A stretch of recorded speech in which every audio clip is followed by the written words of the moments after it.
Hello guys, ganito po ang paggawa ng double lapel sakot.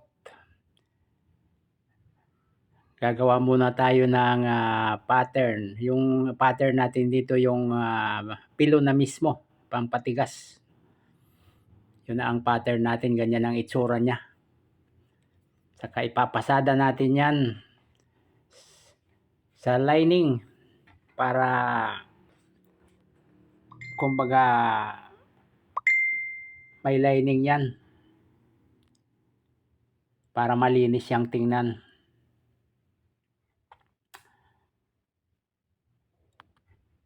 Papasada natin yan hanggang dulo. Ganyan po ang paggawa ng double lapel.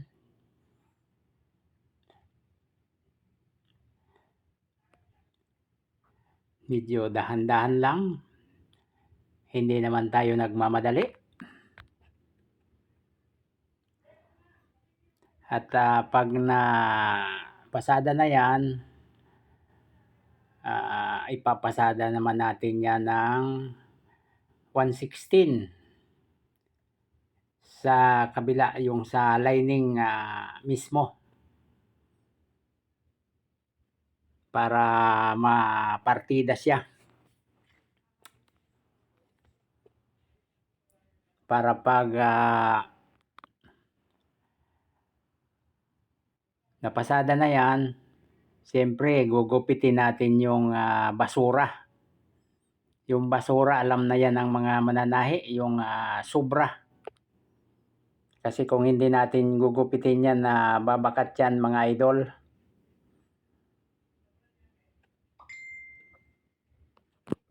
Ayan. Pag nagupit na yan, siyempre para maganda ang tsura, ibibisting natin yan mga idol.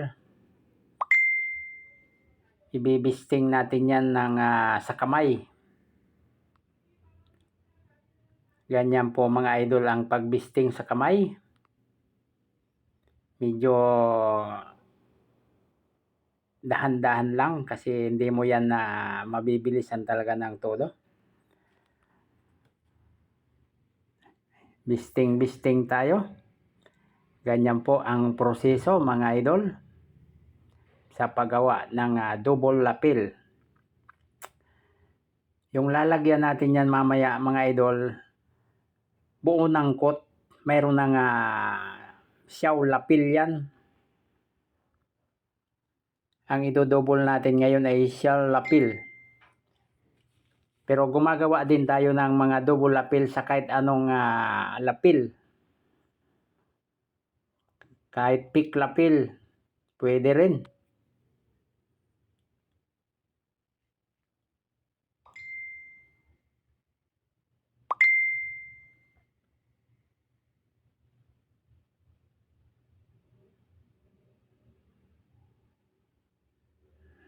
Ayan.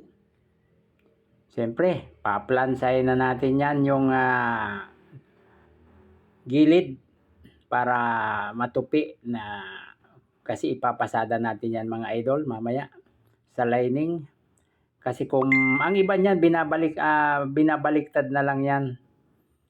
Pinapasada sa labas tapos ibabaliktad, pero hindi ako nagagandahan kasi nung hindi ko nagagawa yun ng maganda. Kaya ganito na lang ang ginagawa ko. Tinutupi kong silang parehos, pati lining, at saka ko sila ipapasada. Saka lilinisin natin ng kaunti para hindi man masyadong makapal. Ganyan po mga idol.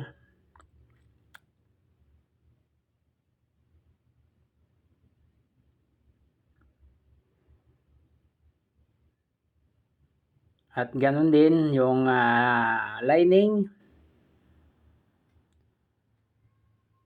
Paplansayin muna natin yan ng dumapa na yan.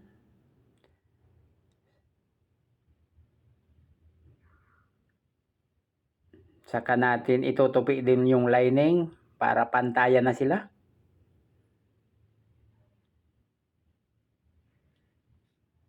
Ganyan lang po. hanggang sa dulo, kabilang dulo. At ayan, malapit na pong mabuo ang ating gagawing pang double appeal. Ganyan lang po ang gagawin. Lilinisin din natin ititrim natin ng tamang-tama lang ang matitirang allowance. At ayan na po. Papasok natin sa loob. Para pag ipinasada natin ay talagang magkapantay lang po sila. Kaunting himas-himas ng plancha. Nandyan ang sikreto ng ganda ng gawa sa plancha, mga idol. At ayan na po, pormadong-pormado na siya para sa gagawin nating double appeal.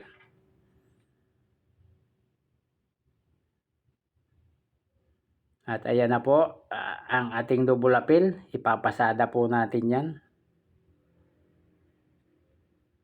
Ayan, ipapasada na natin hanggang sa dulo, kabilang dulo.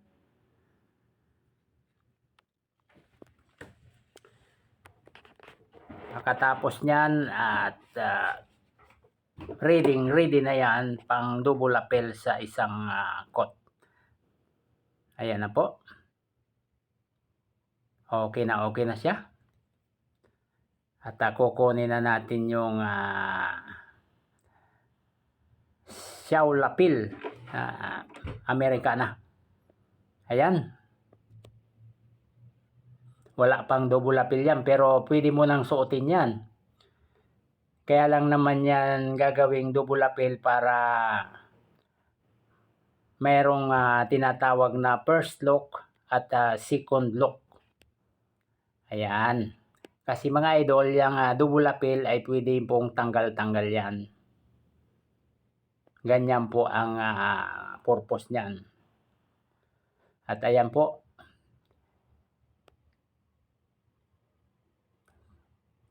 Sisinter lang natin dyan yan sa pinaka-sinter ng collar.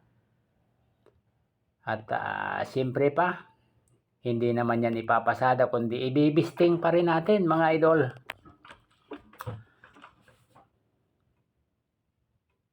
Bisting lang po ang kailangan, mga kaibigan, para wala pong makikitang pasada dyan. Kumbaga parang tunay na nakakabit siya.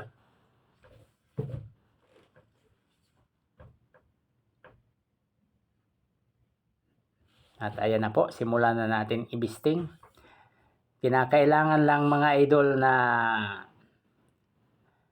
matatakpan mo talaga yung puti na Xiao collar sa loob para ang lilitaw, walang lilitaw na kulay puti sa gagawin nating double collar. Pag natapos natin yan, kinakailangan na Xiao Lapil yan na kulay itim na talaga. Ganun po ang purpose niyan, mga idol.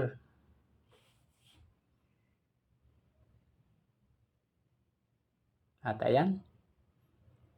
Pagdating sa may bandang dulo, kinakailangan, mga idol, na ang dulo ng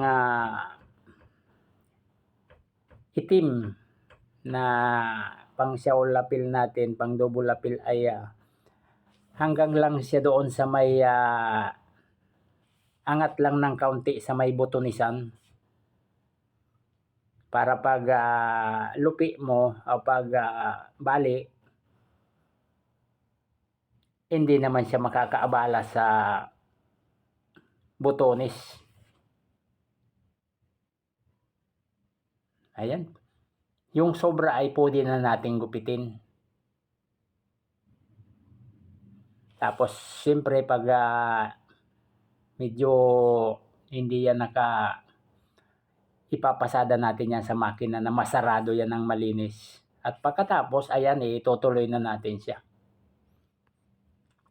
Ganun lang po, mga idol. At siyempre pa, pag naipako na natin yan dyan sa may dulo na yan ng may butones, ay ibibisting naman natin siya doon sa may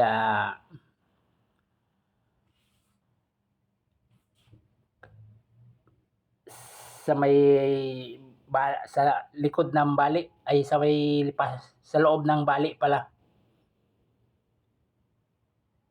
para pag plinansya natin mga idol, walang kagalaw-galaw.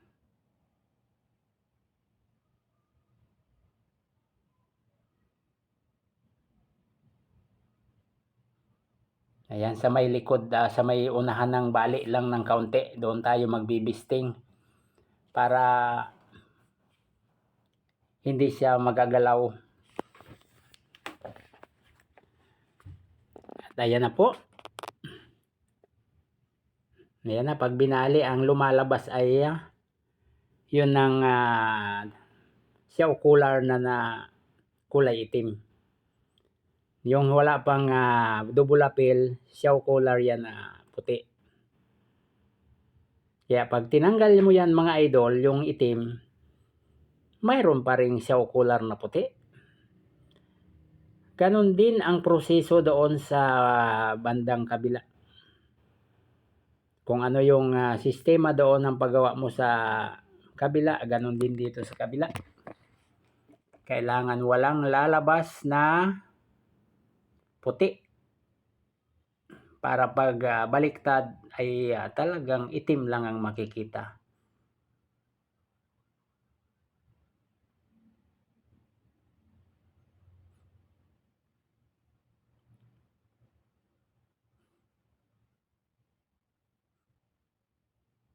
Pero ang karamihan ng gawa ko niyan mga idol ay nuts lapil. Talagang kitang-kita yung pagka-double lapil niya. Ayan, parehas na proseso. Pagdating sa bandang dulo, puputulin natin yung sa tamang lugar. At ibibisting din natin sa unahan ng bali. At yun na po mga idol.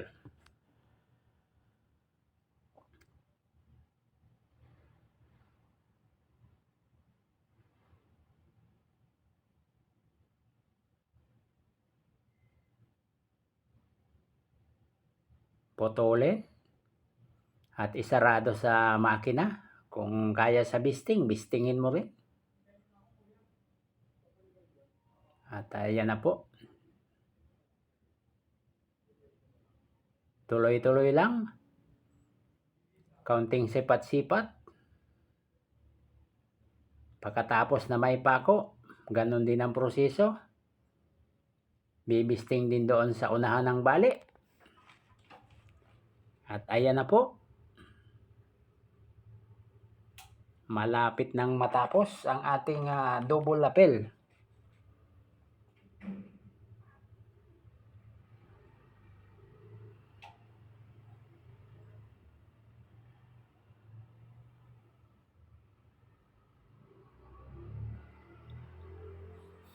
Ganyan lang po ang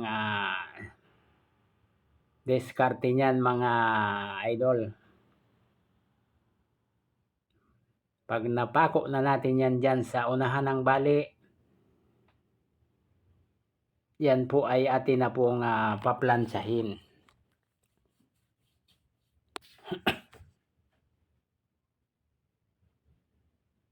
Medyo may katagalan lang din ang kaunti, hindi rin naman madali. Para lang mapalabas natin siya na maganda talaga. Medyo himas-himas talaga. At plancha. Yun ang pinakasikreto ng ganda ng gawa mga idol. Kailangan lulutuin natin siya sa plancha. At ayan na po. Ready to plancha na para matapos na po yung ating kwan.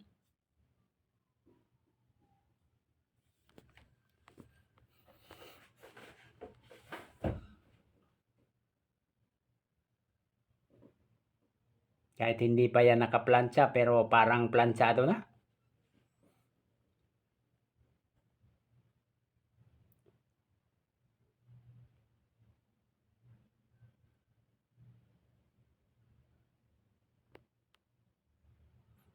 Yan, ibabaliktad natin yan mga idol. Kasi doon muna tayo magpa-plancha sa loob. Tansya-tansyahin nyo lang yung init ng plancha. Para hindi magkasunugan.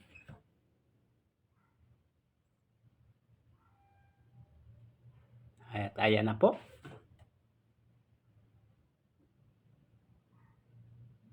Kaunting wisik-wisik. Yung iba, mga steam ang plancha. Dito sa akin, hindi kami gumagamit ng ganun muna. Kaya mainit daw. Ayan. Kaunting dagan-dagan ng kaunti. Para flat na flat.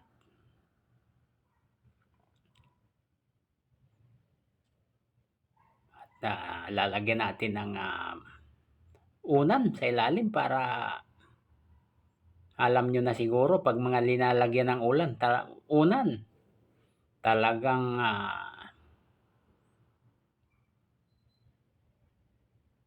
flat na flat yan, no? Ang purpose naman kasi yan mga idol para dito sa may bandang cooler ay hindi madadamage yung plancha, yung parte ng damit. Ang mapaplansya mo ay yun lang talagang dapat plansahin na double cooler. At ayan na po.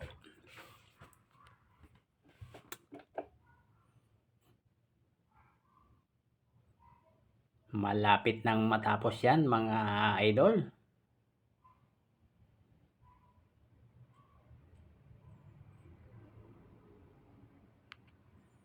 Ganyan lamang po. Madali lang pong gawin yan.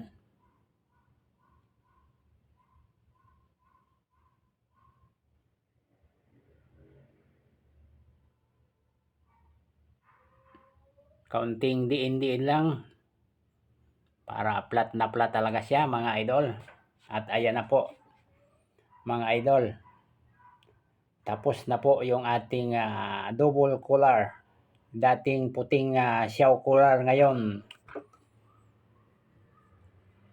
Itim na siya.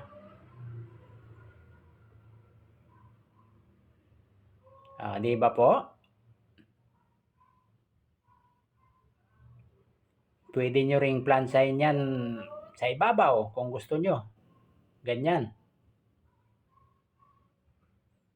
Para talagang walang kagalaw-galaw.